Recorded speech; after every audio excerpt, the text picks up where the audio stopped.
terhindarkan sekalipun kapal kargo atau Bang, jadi ada tumbuhan liar namanya nipah. Katanya seluruh produk turunannya bisa diekspor. Ya bisa banget dong, banyak member bisa ekspor yang udah ekspor lidi nipah. Salah satu kiriman dari member bisa ekspor lidi nipah, nama Inggrisnya adalah broomstick. Dan kiriman ini nggak tanggung-tanggung, omsetnya bisa miliaran rupiah per bulannya. Dari awalnya mereka belum punya gudang, sampai sekarang mereka punya gudang sendiri dan semuanya dimulai tanpa modal. Ya tetap ada modal sih, yang penting tetap kerja keras dan belajar, itu adalah modalnya. Dan ini juga salah satu member yang ekspor lidi nipah, namanya Indo Agayem, itu nama bisnisnya. Kalian lihat deskripsinya, belajar bisa ekspor dari Desember 2020, langsung buka gudang 21 Januari 2021, dan kontainer pertama yang dikeluarin itu tanggal 21 April ya guys. Baca di bawahnya, total kontainer hingga saat ini itu udah 20 kontainer dan terus berlanjut. Masih bilang ekspor susah. Enggak ada yang susah kalau kalian belajar sebenarnya. Semangat ekspor. Bang, ini ada tumbuhan.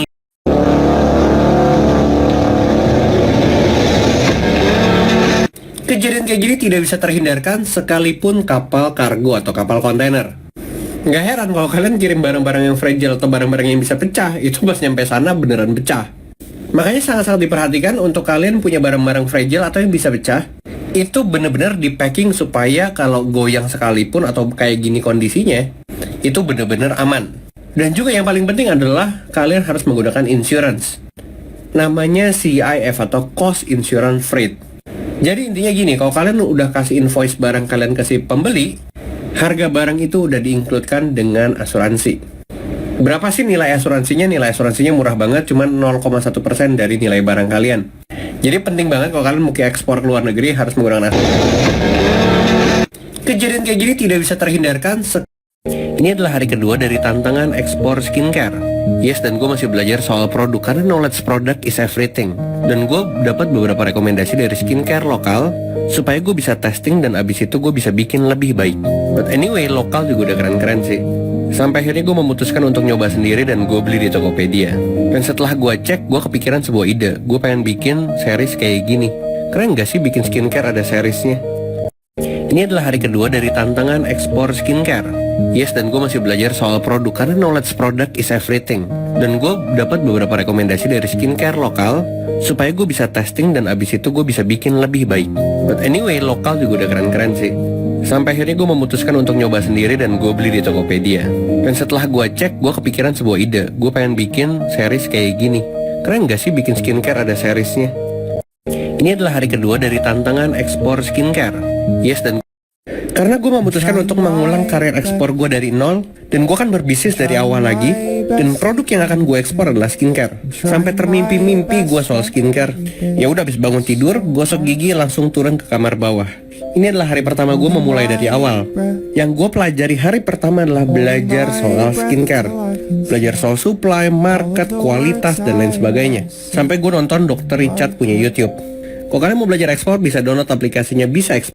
Karena gue memutuskan untuk mengulang karir ekspor gue dari nol, dan gue kan berbisnis dari awal lagi. Guys, gue memutuskan untuk ngeriset karir gue di ekspor dari nol. Karena yang kalian tahu, gue ini kan sebenarnya eksportir produk turunan kelapa. Tapi sekarang gue pengen ngulang dari nol lagi dan dimulai dari produk yang gue nggak tahu.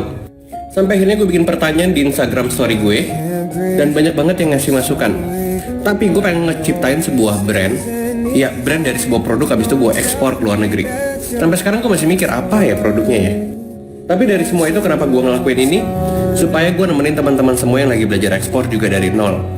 Jadi kita selevel nih guys. Dan gue juga mainnya bukan barang komoditas yang gue tahu, bukan. Gue main produk yang gue nggak tahu.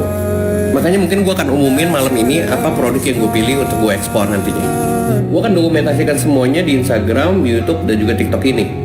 Tapi sorry banget kalau misalnya ceritanya nggak detail atau dokumentasinya nggak detail, karena sebenarnya yang paham pasti anak-anak yang udah belajar ekspor di aplikasi Bisa Ekspor. Yang pengen belajar ekspor bareng-bareng, yuk dimulai dari sekarang. Bisa download aplikasinya. Guys, gue memutuskan untuk ngeriset, ngasih lihat ke kalian daily life gue kalau gue menjadi seorang eksportir baru. Sama nih kayak kalian, dan gue nggak ngerjain kelapa, gue nggak ngerjain produk komoditas, nggak sama sekali. Itu sangat-sangat detail dan gue menjaga eksklusivitas member-member komunitas Bisa Ekspor. Jadi kalau teman-teman komunitas Bisa Ekspor yang nonton video ini, kalian orang yang beruntung karena kalian udah paham banget tentang basic, kalian udah paham banget tentang ilmu-ilmu ekspor, kalian udah paham banget tentang apa yang harus dilakukan, dokumen apa aja yang harus dipenuhi dan lain sebagainya. Ngasih lihat ke kalian daily life gue kalau gue menjadi seorang eksportir baru, sama nih kayak kalian, dan gue nggak ngerjain kelapa, gue nggak ngerjain.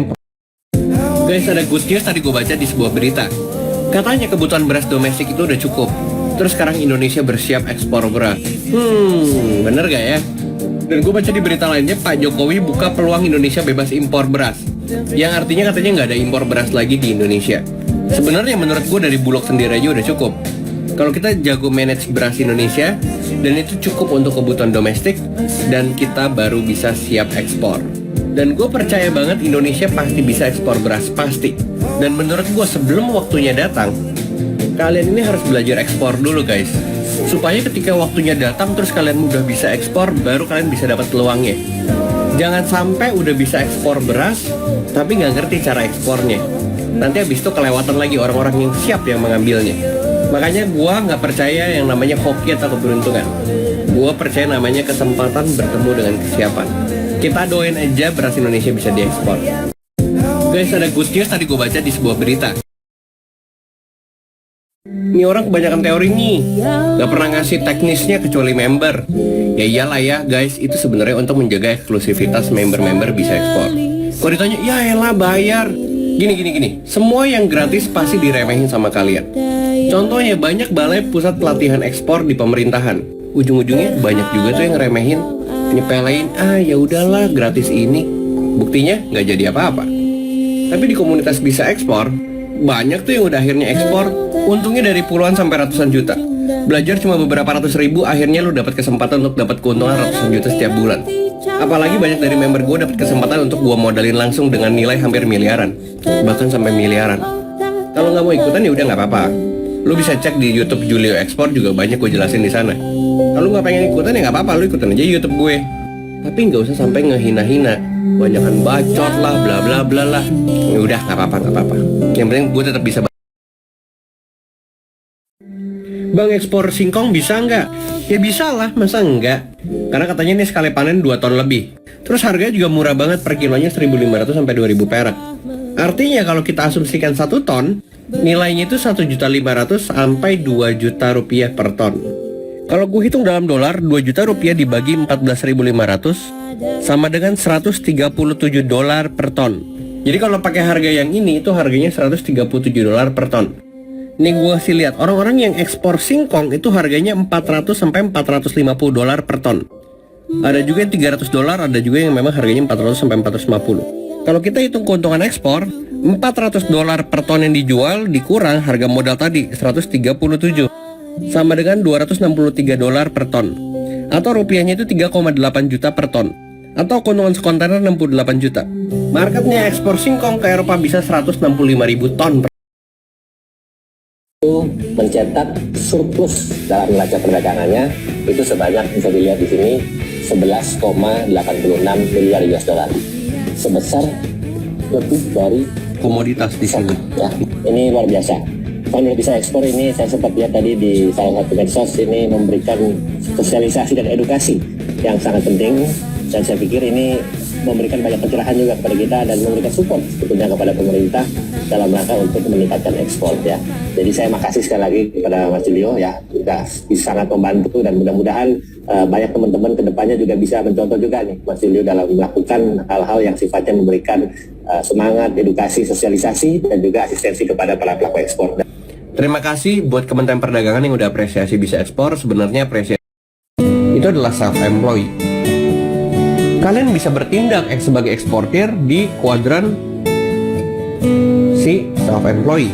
Ini berbeda sekali dengan eksportir di kuadran B.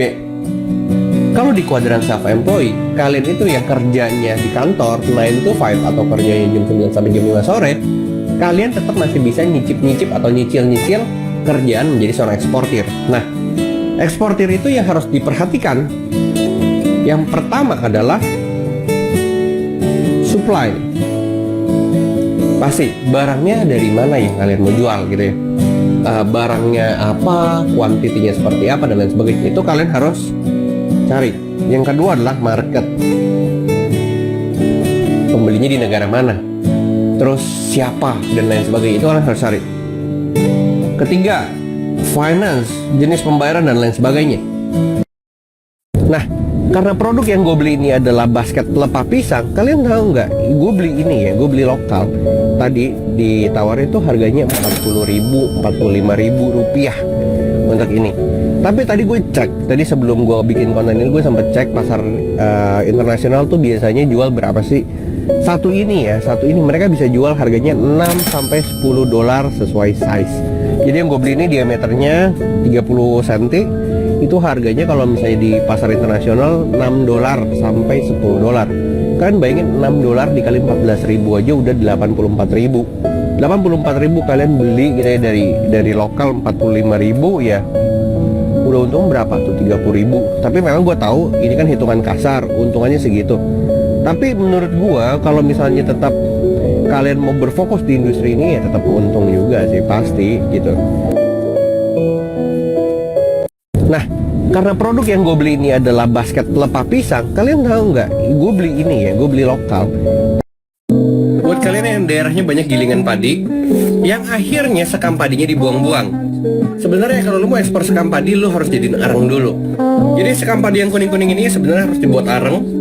Cara pembuatan arengnya juga bukan dibakar karena dia bakalan jadi abu. Caranya adalah lu bikin cerobong kayak gini, terus lu tumpukin sekamnya di sekitar cerobongnya. Baru lu kasih api di atas ini nih, tunggu di atas. Areng sekam padi banyak banget diekspor untuk dijadikan pupuk tanaman. Kalau lu nggak percaya apakah bisa diekspor atau enggak, nih gue kasih bayarnya. Permintaan juga nggak nanggung-nanggung, ini untuk plant fertilizer atau pupuk tanaman. Permintaannya 200 sampai 400 ton per 6 bulan. Bayangin tuh sebulannya berapa ton. Permintaannya FOB, kirimannya ke India. Ini dia tara. Dan ini yang kedua, rice husk charcoal, ya arang sekam padi lah intinya. Mintanya arang kering organik premium. Awal-awal mintanya 1 kontainer ukuran 20 feet. Kirimnya ke Amerika nih. Buat kalian yang daerahnya banyak gilingan padi, yang